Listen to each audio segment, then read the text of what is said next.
Representante María Fernanda Cabal, muy buenos días. Muy buenos días, doctor Fernando, a usted y a todos los compañeros de la mesa de la hora de la verdad.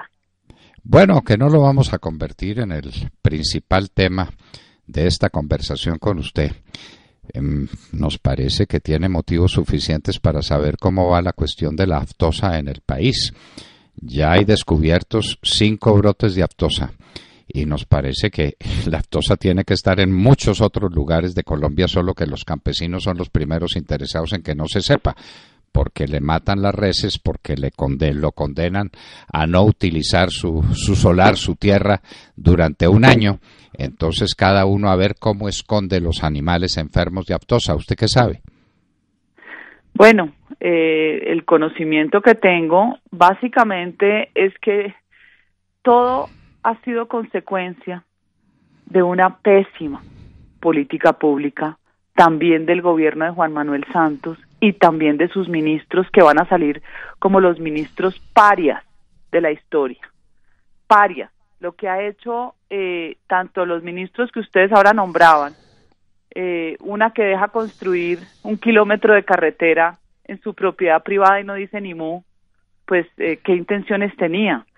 Lo que hace la canciller y lo que hace el ministro de Agricultura. Aquí por retaliar contra la postura de un gremio que ha sido víctima de la violencia durante más de 50 años, terminaron destruyendo toda la posibilidad de desarrollo y comercialización de la ganadería de Colombia. Así de sencillo. Por retaliar, por tratar de quitarle el fondo a Fedegan, que tenía un manejo impecable, por tratar de destruir a José Félix y de mandarle un mensaje, porque a la final uno termina siendo simplemente un accidente. Cuando ellos lo retiran a uno, como cuando quitan un buen funcionario, pues ya sabe uno cuál es la intencionalidad. Ellos iban a enviar un mensaje al resto del país y el país ganadero diciéndoles, es que aquí mandamos nosotros y aquí se imponen los acuerdos con las FARC. Y si usted no quiere venir a negociar, ya sabe lo que le va a pasar. Ese fue el mensaje expreso, y lo que recibimos es lo que han cosechado, un país aftoso.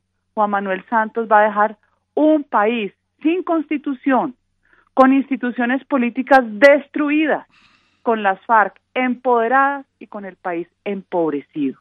Tristemente, esos son los indicadores, y a mí me sorprende, doctor Londoño, la desvergüenza del ministro Cárdenas y la desfachatez para afirmar que las empresas que están llegando son más de las que se están yendo.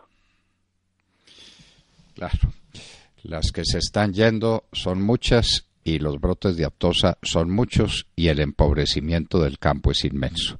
Entre otras porque el campo está amenazado de reforma agraria. Nosotros creímos que este tema de la reforma agraria había sido un tema de los años 60, finales de los 50, 60, donde vino la reforma agraria tomada de la reforma agraria mexicana, que no dejó sino pobreza en el campo mexicano, como todos lo saben, los famosos ejidos. Pues aquí tuvimos la reforma agraria del doctor Gerard Restrepo, que terminó en un desastre colosal. El campo perdió muchos años de desarrollo porque la gente toda estaba amenazada de expropiación. Ahora la expropiación es universal y está cuantificada. 3 millones de hectáreas cultivadas, más otras cantidades de hectáreas que nadie sabe cuántas son, para normalizar los predios de los supuestos campesinos que no tienen tierra suficiente.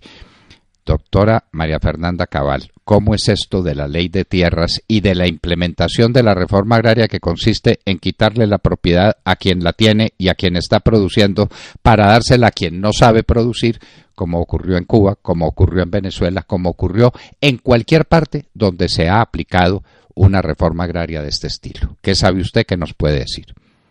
Claro que sí, doctor Londoño, y le hago la explicación que anticipo que me toca a darle un poquito de método para que entienda el oyente y no volverme yo aburrida con la información. No olvidemos nunca que esa reforma de los años 60 y la posterior ley 160 del año 94 tenía siempre el propósito y el veneno que ha arrastrado históricamente el Partido Comunista para poder controlar los medios de producción agrarios. ¿Qué significa eso? Todos los argumentos, toda la propaganda, todo lo que se han inventado desde los años 60 hasta la fecha, no es otra cosa para poder cubrir los verdaderos propósitos establecidos por el Partido Comunista y afirmados por Iván Márquez de la tierra es para quien la trabaja. Falso. La tierra es para control territorial. Punto. Cuando uno parte de que ese es el objetivo final, como cuando yo voy a un combate y mi objetivo final es tomarme la montaña, el Sumapaz, el objetivo final es el control territorial de zonas estratégicas, pero para llegar a eso, ellos necesitan un argumento falaz, que la propaganda les sirva y que además las condiciones de pobreza y desigualdad les sirvan, y eso todo lo dibujan, lo cubren, cuando su verdadero propósito es otro.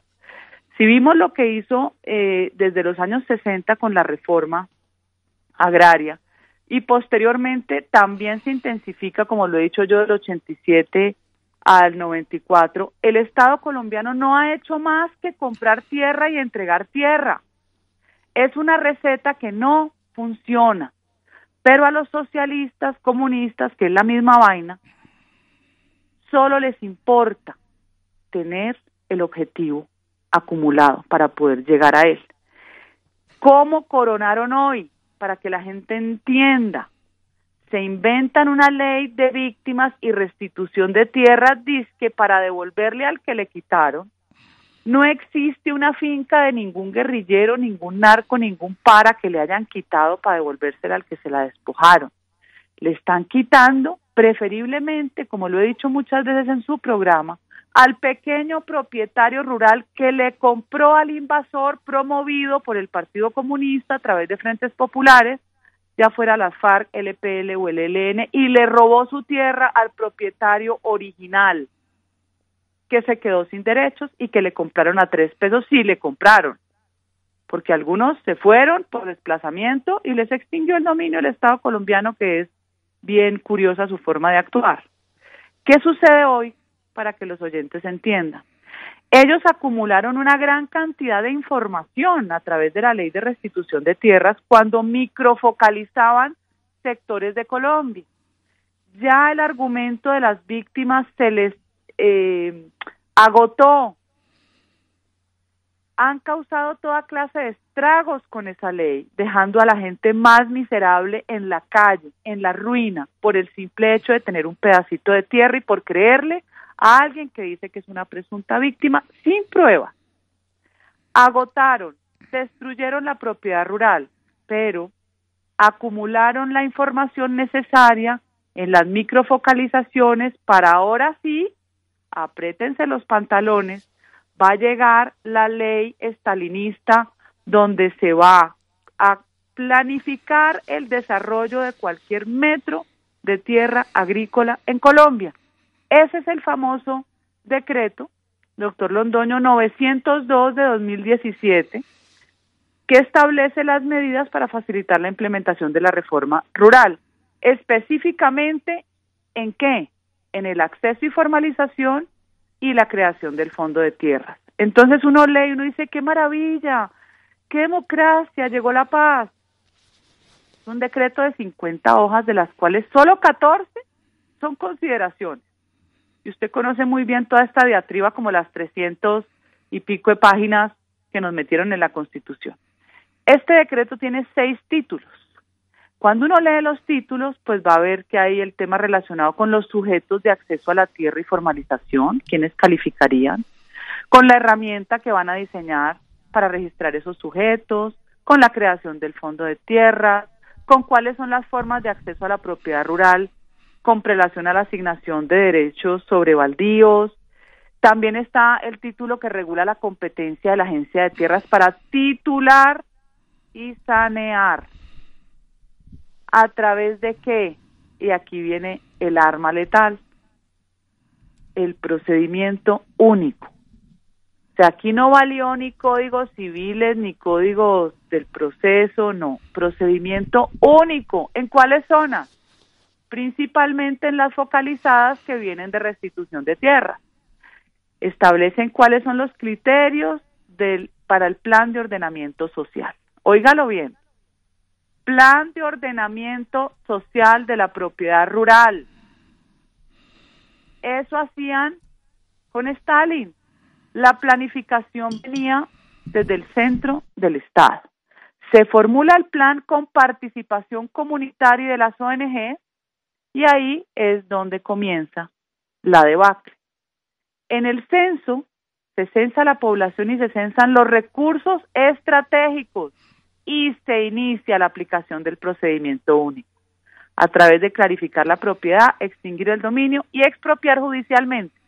O sea que todo aquel que haya comprado más de los límites establecidos por el antiguo INCORA, que era un instituto también con absoluta formación marxista para planificar la tierra, va a ser sujeto de esta ley. Todo aquel que haya sido exitoso, haya sobrevivido a la violencia, haya decidido comprar más tierra, adquirirla de buena fe, va a ser sujeto para que le lleguen a través de la información que recaudaron con la ley de restitución de tierra, a través de la información del censo de la población actual, de los recursos estratégicos, de una vez van para la guillotina en fila. Todo el sector ganadero, palmicultor, arrocero, todas esas producciones grandes agroindustriales, todo el que tenga un poco más de esa planificación que además es imposible de cumplir. Por ejemplo, en la región del Urabá, creo que el máximo son 76 hectáreas. Usted no es rentable, y eso lo probó la reforma mexicana cuando creó el ejido mexicano y empobreció a toda la población rural. No es rentable sobre unas tierras limitadas.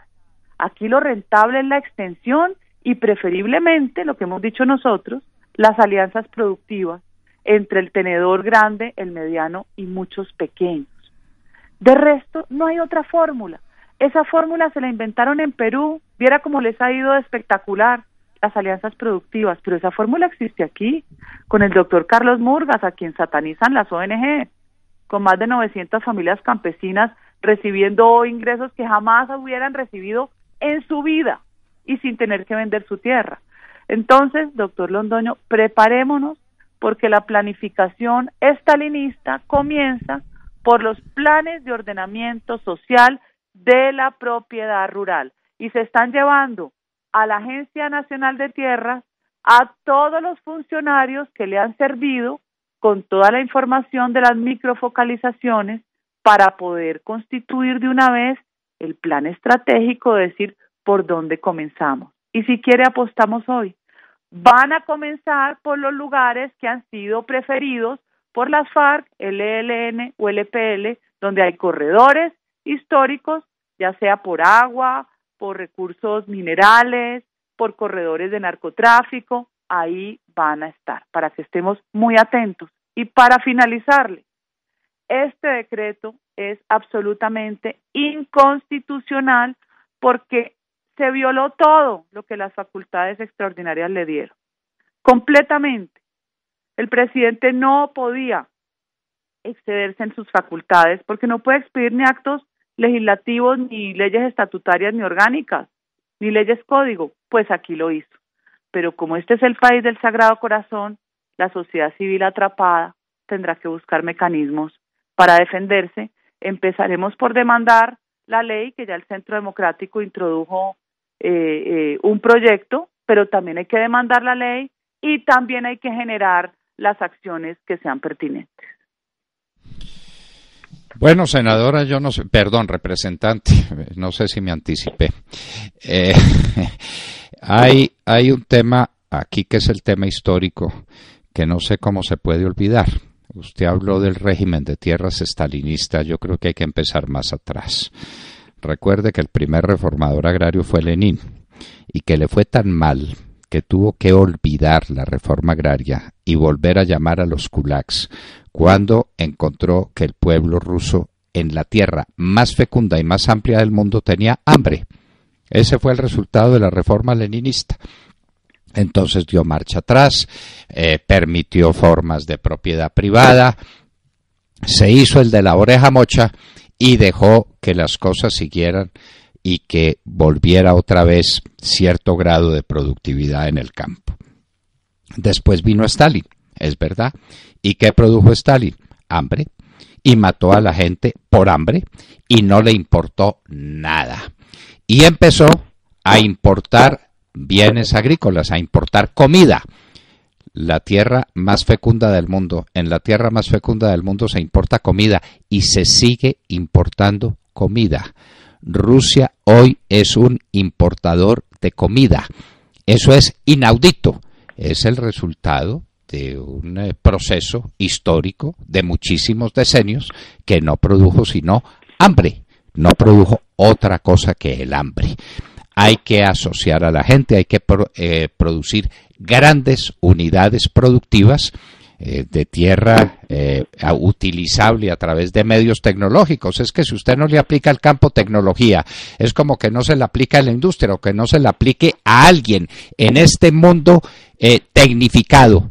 Renunciar a la tecnología, pues es renunciar a la productividad y es renunciar en materia agraria, es renunciar a la comida.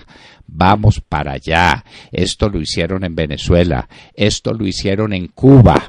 Usted sabe que Azocaña le está prestando asesoría a los cubanos a ver si vuelven a producir azúcar. Que Colombia, con tierras infinitamente menores en extensión que las cubanas dedicadas a la producción de azúcar, produce más azúcar que Cuba. Bueno, ese es el resultado de esos procesos de reforma agraria. ¿Y en Venezuela qué se hizo? Reforma agraria, la reforma agraria chavista.